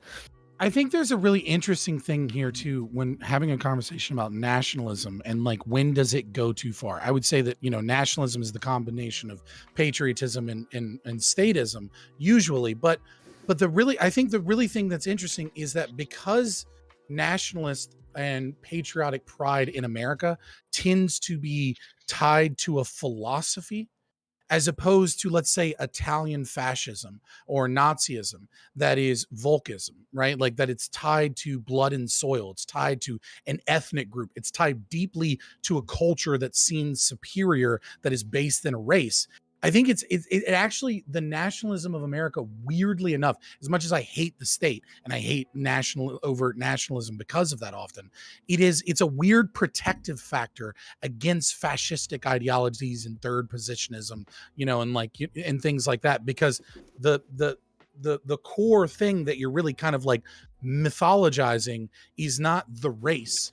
It's not like whiteness. It's, I mean, like, no matter how much the CRT racist Nazi fucking people want you to believe, like black liberation people and people like PrimeCayes and Fanatic, no matter how much like their Naziist philosophy wants you to believe. But I mean, like, people that actually believe in like America's core ideals and values, right? Like, it's a weird protective factor that is strangely this combination of nationalism that I don't think has the same dangers that certain blood and soil things like Italian fascism, Nazism, or like BLM have today, which is, authoritarianism, genocide, and, utter destruction of Western values, because it's tied to those Western values. I think it's an interesting thing. It's interesting as well in both of those cases, with the Italian case and the German case, that they have to invent something new to appeal to as a myth for this to work, right? So Hitler's really into these kind of like Wagnerian myths, and like and Mussolini's doing the same thing, like this myth of a united Italy that just wasn't BLM true. 1619 project, right? Okay, but anyway, but like a new myth. But yeah, it's just like we have to point to something because it doesn't actually exist. The United States, it happened, right? We had a moment of break, and then we had a moment of sort of unification, and then a moment of sort of better unification. And we can point to it. Right? So let's go to Doobie, Wick, Lactoid. I actually want to agree with Scott, unfortunately. So I think there's a common criticism from people on the left, right, and people in Scott's camp too. This is, if you're a nationalist, they will assume that you're some kind of like white supremacist, you're somehow aligned with Hitler or Mussolini, etc. But I think the American version of nationalism, like Scott said, is does provide like some kind of like protection from that, right? There's this great American saying, right? Out of many one, right? E pluribus unum. This originally meant the colonies, right? But I think over time, I think a lot of people adopt this to mean like the people. Out of many peoples, one people, right? One American nation, right, of people. And I think that is really beautiful, actually. It's one of the core things that makes me love America so much. I want to change it massively. But that only happened post Civil War. I think I understand. So I think these like founding a nation, forming a nation around principles, right, as opposed to like, racial groups, is obviously going to lead to like better outcomes. I think generally. I think one of the problems though is the principles that the United States was formed on are flawed, right? I.e., about an hour ago, I think we had a mass shooting in Highland Park, Illinois, because one of those principles is the right to bear arms, because people in the United States have been indoctrinated to believe that they should have the right, quote unquote, to carry around weapons, and that they should be able to purchase weapons, and that their crazy neighbors should be able to purchase weapons, because this has made it so difficult to pull this right, quote unquote, away, because it's foundational to the country. Right? We have to deal with shit like this.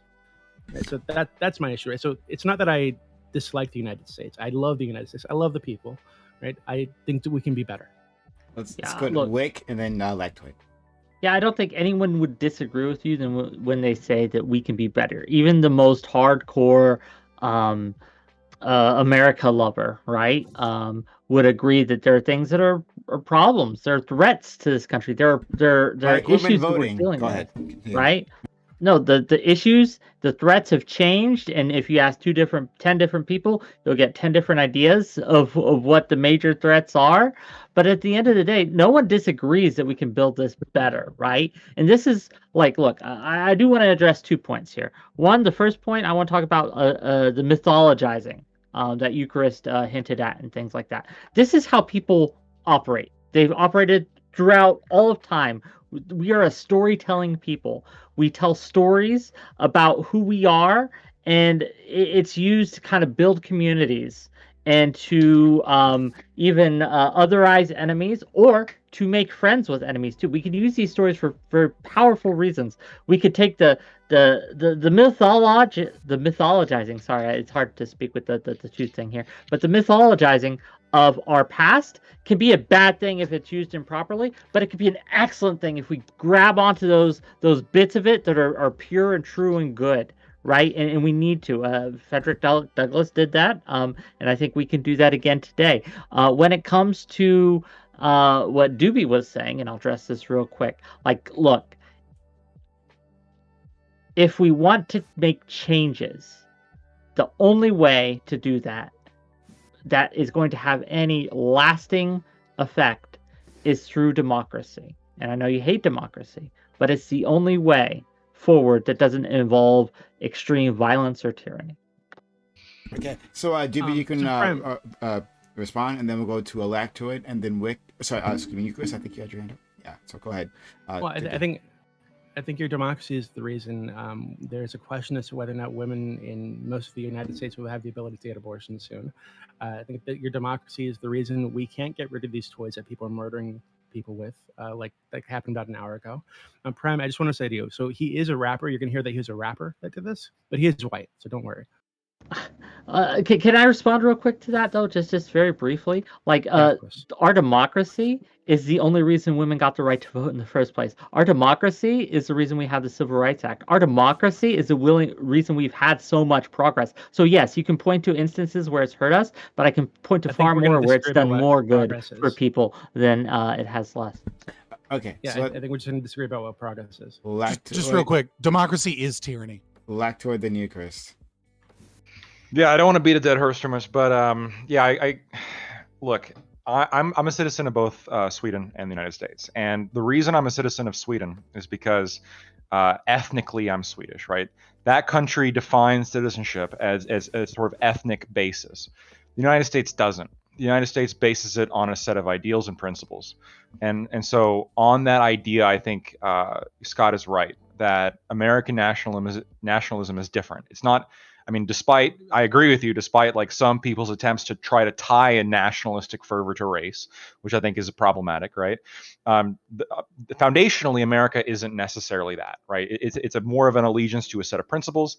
I think that's what makes this country unique, and I think that's what makes this country fantastic. And I also disagree with taking away people's guns, Doobie.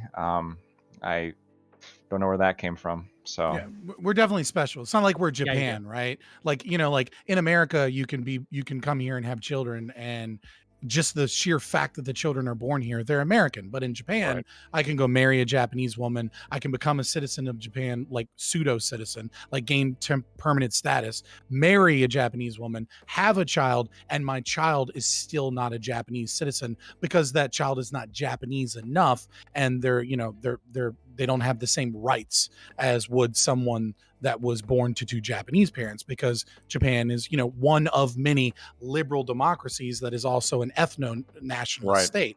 Whereas America is very unique in that regard. And not only, I agree with you. And I think most European countries are not good in this sense, right? But there's even places in America that aren't good like this. Most Native American reservations base their citizenship based on blood quantum, right? Again, this is a fundamentally anti-American ideal. And I think people don't really understand. I think people take it for granted how important it is to base citizenship based on a set of ideals, as opposed to simply your ethnicity or who you are, like who you were born as. Because I don't know. I think ideals are and foundations and principles are so much more substantive, right? To making a strong country and to making a strong people. So I'm actually curious as to what Canada. How Canada does it. But do you happen to know off the top of your head? Then we'll go to you, Chris. Like in terms of like becoming a citizen. Oh, there's a citizenship. Well, there's like permanent residency, citizenship, and you can totally. I don't think it's that much different than the United States. Can you be born into it? Yeah. You're born into your citizenship, but you can also be naturalized. But you can be PR and not be a citizen as well. So you can be a permanent resident. So most people who come here just get PR. They don't even get citizenry because all that you get is a fancy passport. So So Yeah. do you? Well, that's useful It's actually. a test, though. It's a test based on ideals to be naturalized. It's a really, really arduous test, actually. But like, if I, escaping, I decided to escape liberty over here on this side of the border, And the mass incarceration. You want to come up to Canada? yeah, United States. and go to your socialist hellscape, and I like had a baby, just like on the other side of the line there, right? Well, Well, that that's a baby. biological miracle, by the way. Exactly. So I overcame So, that So biological we fact. definitely want you. So- I want to study you. And I produced a Wow. child, right? Like, would that child be Canadian, right? Like me and a person who is not Canadian. We produced a child like on the other side of the line. That person be Canadian? I believe. I can't say I'm with not certainty, but I believe sure. so. I think so. I think they're entitled to it at least. I don't Yes. think that they. Canada and America are one of the few countries in the world that do this. There's Okay. only a couple countries in the world, and Canada and America both. And you guys copied us, so Of course. Probably. Because the reason I asked that's because conservatives made a big deal of this. People who are like anti-immigration, saying that we're the only country that does this in terms of like the birth on the land makes you one of us. And I felt that was a lie, and apparently it is. So thank you so much for that. Conservatives got something wrong. That's It's that blows still my mind. extremely rare. Fair enough, Yeah. but like they said it Yeah. was the only one. That's what they specifically said. That I remember that. This is during the whole doc. I don't know who situation. they are, but I don't know who said that. This was probably some right wingers on Twitter. Oh no, it's not. No, come on. There was No, Prime just made up a person to get mad at and got mad at him. It's okay. Okay. All right. You, Chris, one of those conservatives that I'm mad at. All right, go ahead. Yeah. I mean, but no, you're right. It's like birth within a national boundary being the grounds for citizenship is relatively new and relatively rare. Like, I mean, if my grandfather hadn't missed filing some paperwork because it was during a weird Cold War era, I could be a German citizen because it's matrilineal and like it just passes down like wherever they're born. Like it just there's some weird stuff. I want Doobie to explain. I have another point after this, so wait a second. But I want Doobie to explain why he thinks it's our democracy that's making those two things specifically happen, right? So, unless you're just kind of assuming whatever authoritarianism you want to establish would do all the good things you agree with and none of the bad things you don't agree with, like the overturning Roe versus Wade was done by a non-democratic institution. Instituting Roe versus Wade was done by a non-democratic institution. I'm pretty sure if we put gun control to an up-down vote, or certain types of gun control to an up-down vote, in many places you could get over a 50% majority. So I'm not convinced like our democracy or democracy as a principle is what's keeping those good things you want from happening. To Wick's point that we sometimes mythologize to our detriment, yes. And so I'm going to simp again for my boy Adam Smith. So I'm just going to read a quick quote that I think is great. Okay, so he's established like here's why we just like psychologically tend to favor people that of our nationality, were raised this way, blah blah blah. And so he says all the illustrious characters which it has produced in former times, for against those of our own time, envy may sometimes prejudice us a little. Right? We look around. We're like, oh, these people are stupid. Our founders were so much smarter. You see this in the Iliad as well, where like every 5 seconds Homer is like, back then dudes could pick up rocks as big as tanks. They were so much more manly than us. Anyways, it's warriors, it's statesmen, it's poets, it's philosophers, men of letters of all kinds. We are disposed to view them with the most partial admiration and to rank them sometimes unjustly above those of all other nations. And then a little bit further down, he says the love of our own nation often disposes us to view with the most malignant jealousy and envy the prosperity and aggrandizement of any neighboring nation. So he highlights a couple things that like can be deceptive about this, right? We tend to be deceived about how cool our people are. We tend to be deceived about how cool our nation is, and we tend to get mad when anybody suggests any other nation is good. Those are just like traits that a lot of people have, and how we overcome those, that's a different story. But just recognizing those tendencies in ourselves and that it's not all that weird for a lot of the people that you encounter to feel this way, I think goes a long way to understanding just like the average American's patriotism or nationalism or whatever you want to call it. You want to respond to that, Doobie? Can you hear me? I think I pressed Yep. wrong button. Okay, so yeah, I think that to your first point, I think it was, why do I believe that democracy is a thing that is making us the question? Women in the United States might have there's like a question as to whether or not they have the right to abort in the near future. And you said that the Supreme Court is an undemocratic institution. So that I agree with, like, right up front. I'm sorry, I disagree with it right up front. I think that the Supreme Court is democratic, but it's like the worst forms of democratic. These are people, like I said earlier, who are like egotistical narcissists who've manipulated themselves into positions of power, who then put forward people that favor their interests, right, over the state's interests, over the interests of the general population, and then those people make decisions as to what our laws should be. Right? Wait, Tubi, this is what you wanted, though. These are the experts.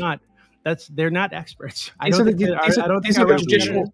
wrong people are voting, Spartacus, right? We're letting the wrong sorts of people vote. Are these the wrong experts? Are these the wrong experts? These are my people. Tread carefully. I don't think that Trump, right, he got like 2 Supreme Court justices on the bench. I don't think he's an expert that has any business putting people forward to be nominated. The judicial. So you don't think the judicial committee? I don't think the judicial committee in the Senate. I don't think the people that confirm those justices, who are also manipulative con men, these people out, or do you think people pick them out for him? Business deciding who gets to sit on that bench and make those decisions. So you don't think you don't. So give me 1 second. I'm going to ask you a very straightforward question. You don't think the people sitting on the judicial committee in the Senate that have literally have laws degrees and experience in law, you don't think they have any type of knowledge to figure out whether somebody's an expert? Is that a requirement for getting on that committee? I'm fairly sure. I'm very sure. Give me 1 second. You asked me a question. You asked me a question. You asked me a question. You're not going to unironically try to argue that most of the people in the Senate and like the Judiciary Committee hearing are just not going to have any law training. Like, you're not going to argue that. Probably not all of them. But please tell me you're not going to argue that none of them. I think it's not sufficient to give them the authority. What would be sufficient to be voting on Supreme Court justices? And further, as we saw during Trump's term in office and during Obama's, these are typically party line votes that are not based on any kind of like merit or whether or not this person is actually going to be beneficial to the country.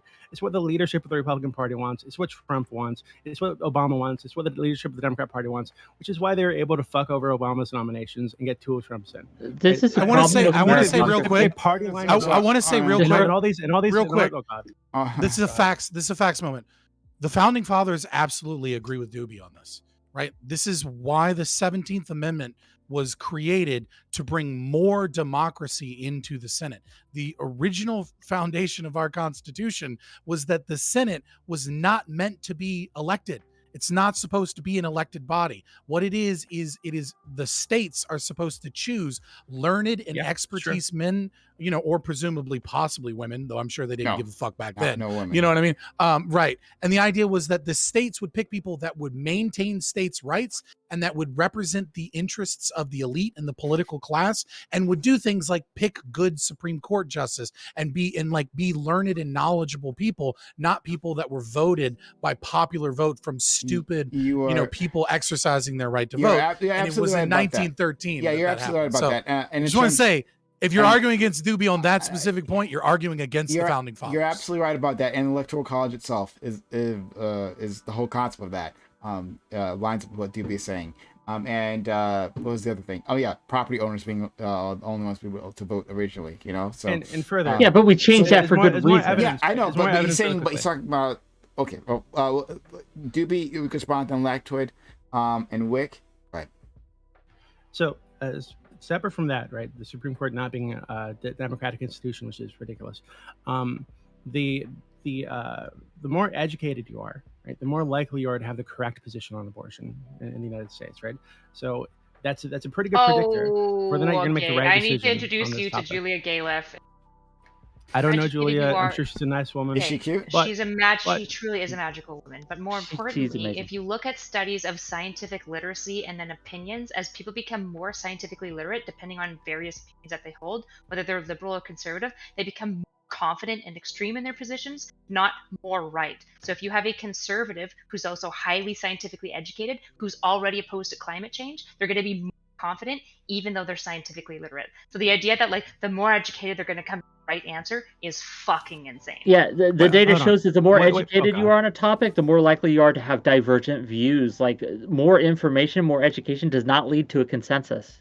it leads to more divergent views. again, You've never the seen United people States- argue until you put two experts in the same subject in a room and then ask them a question they disagree on. All day will fight like cats and dogs. Like, Again, so first off, I disagree with that. I think you'll see a much better argument if you put two people educated by Wikipedia in a room. I think they're going to be much more confident in all their positions.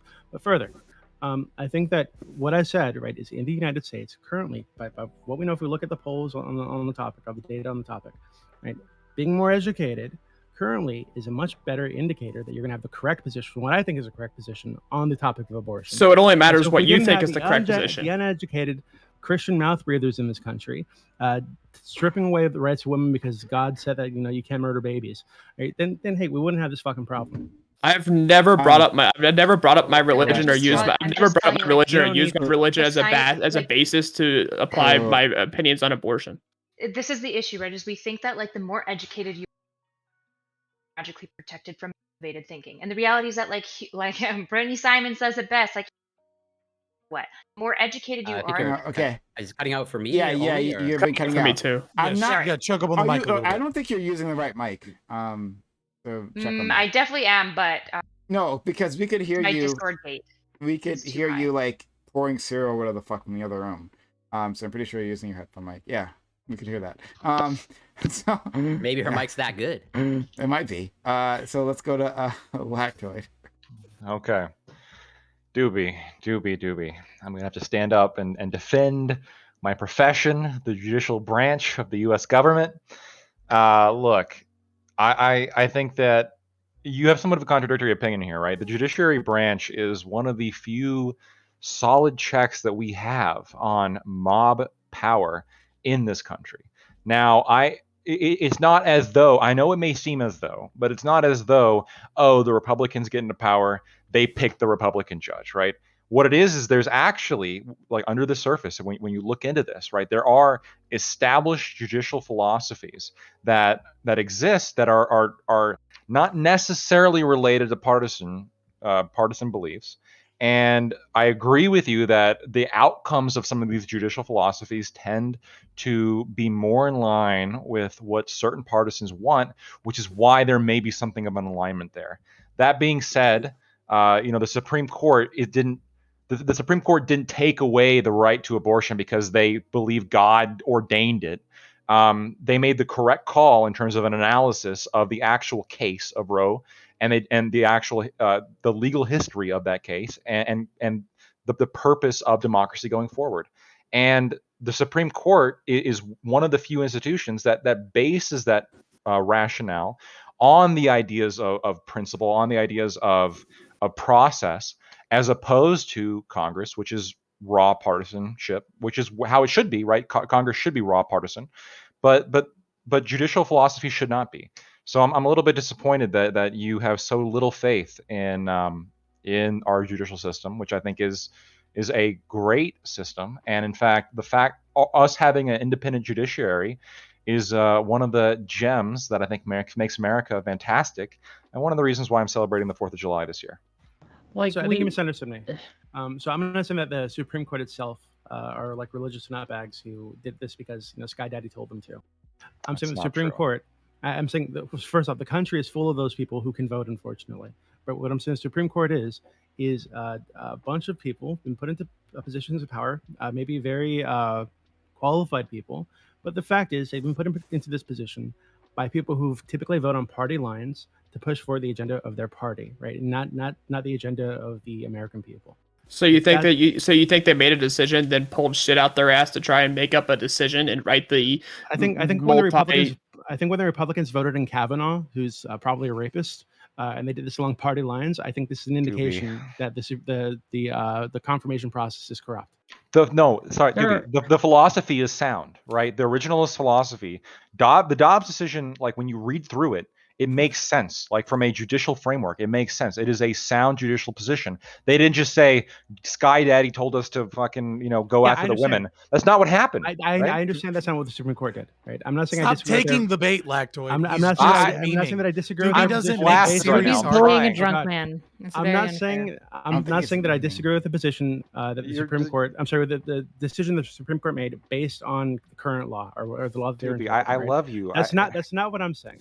What I'm saying is if these people who are on the Supreme Court, even if they made the right decision based on current law on Roe v. Wade, they were put into that position by people who All right, again I'm gonna make voted some in tea voted in a step rapist out and while voted on party Doobie lines, right? memes, right? Because he's just I'm like not. memeing. He's I'm not not memeing. memeing. I don't. If you can give me a justification as to like why we should accept Kavanaugh as Supreme Court Dude, justice I don't when care. he got You're in on a memeing. party You're line joking. vote, and when he's It's- probably a fucking rapist, like tell me why this man should be interpreting the Constitution. So, of the country. Doobie, I That's got a real question. process. I got a real question for you, Doobie. Why should being a rapist disqualify you from making constitutional decisions?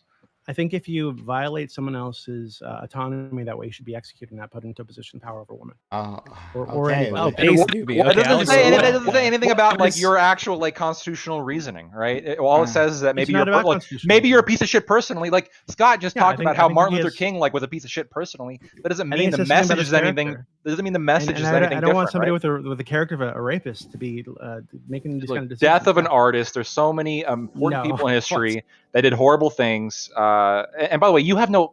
He was acquitted. I'm pretty sure. So I don't know if you. Okay. Oh, So, yeah. I'm sure. Like- Lactoid actually. So I'm just gonna put this out there. I disagree with you in terms. I'm closer to Doobie, at least when we're talking about like the Supreme Court, and that like these people are put in there for raw political power. And I'm actually okay with that. Like in terms of the lower courts, like I think people shouldn't be judging like judging my innocence, in a murder trial based on partisan beliefs. But I think on the highest levels, especially in like the federal judiciary, these things happen all the time. They're political appointees. But we can talk about that some other time because like, it's You really can interesting. what Prime? Can You I- can can I- say can I- you can I- can can I address that? Prime, You you can say Like- you can say this has happened for a long time, but prior to Always. like not so long ago, we were appointing Supreme Court justices with votes like 93-7. Okay. That obviously was not a partisan decision. Back to it. Okay, so okay, I understand the concern, right? I understand that. Okay, well, this originalist philosophy tends to like when they analyze these particular cases that are also happen to be political hot button issues. That like when you look at it in a certain judicial philosophy, it tends to come out the way that I don't want. I understand that concern. That being said, like. That doesn't mean the judicial philosophy is bad in of itself. And also, these justices are somewhat insulated from the political process in that once they get appointed, like they're appointed for life. They don't have to kowtow to the Republicans anymore I or know to that. anybody anymore. And in fact, they can But they do it really. anyway.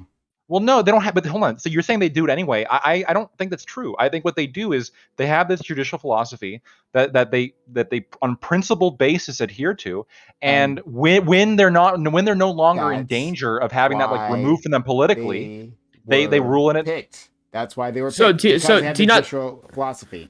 Okay, but the philosophy is the philosophy No, no. is like is principled in of itself. You can no, you can say that. You can say it's fine. You can say that, right? But the reason they were put up there was to rule in a certain way, and they did rule in that certain way, right? Specifically for this purpose, they were put there, and when they got the decision that they were looking for, right? That's not always the case. There's a reason why the Federalist Society has been loading the judiciary with conservatives the entire time, right?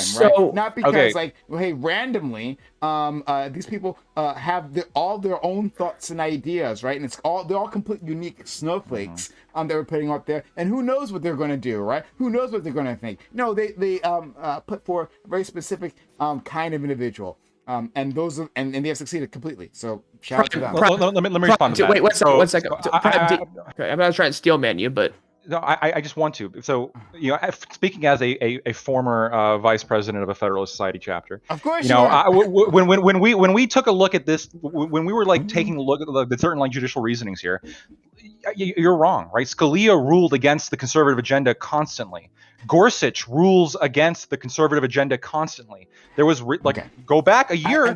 Gorsuch is screwing over the Republican Party because now that he's independent and now that he is able to rule on his philosophy, which he applies consistently, Gorsuch is a great justice. I can argue this point. I can argue this point, but like we really don't have. We are already over time. Oh, shit. Can I Okay, just my say bad. it's extremely important? Can I, TV, it's all right, fine. really quick. Final thing. You gotta I move just on. want to point out that Lactoid is a lawyer, so someone does consider him an expert in the field. He did pass the test, but as we learned earlier, we can't trust that shit. So fuck him. Exactly. Damn it, Doobie. He's proving it by disagreeing with me. So anyway, Trey.